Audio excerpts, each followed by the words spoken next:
Bhagavad Gita competition में participate तो कर लिया है, पर इसके कैसे क्वेश्चंस आ सकते हैं और हर एक श्लोका को मैं कैसे समझूं?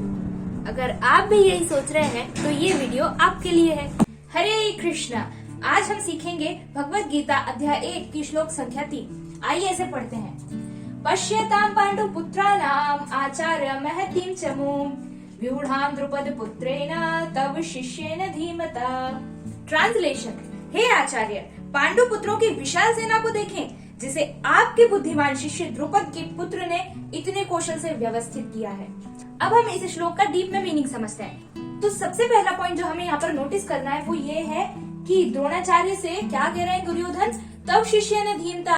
हे द्रोणाचार्य, आपके शिष्य ने इतनी अच्छी सेना जो है व्यवस्थित कर दी है। यहाँ पर बेसिकली दुर्योधन द्रोणाचार्य को टॉन्ट मार रहे हैं, कटाक्ष कर रहे हैं कि हे द्रोणाचार्य, आपके शिष्य ने, जिसे आपने शिक्षा दी, आपने ट्रेनिंग दी, आपके अगेंस्ट उसने ये व्यू रचना कर दी है। देखिए द्रोणाचार्य। अब सेकंड पॉइंट में हमें दुर्योधन का पॉलिटिकल माइंड समझ में आता है। दुर्योधन ने क्या बोला कि आपके शिष्य ने तो बोला ही है, साथ में उन्होंने नाम नहीं लिया कि धृष्टद्युम्न, उन्होंने क्या कहा, द्रुपद पुत्र है ना, द्रुपद के पुत्र द्रोणाचार्य।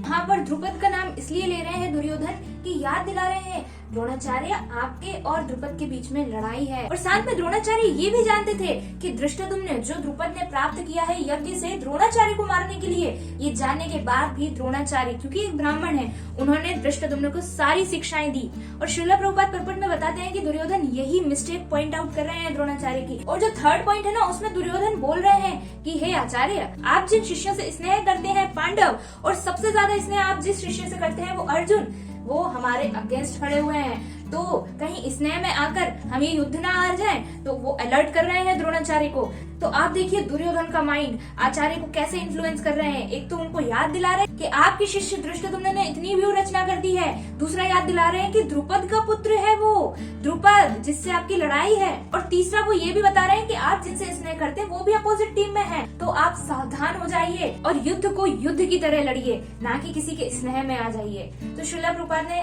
बहुत ही सुंदर ये समझाया हुआ है श्लोक। आप जरूर से Bhagavad Gita as it is पढ़िए, और आपको ये वीडियोस कैसे लग रहे हैं प्लीज कमेंट में बताइए।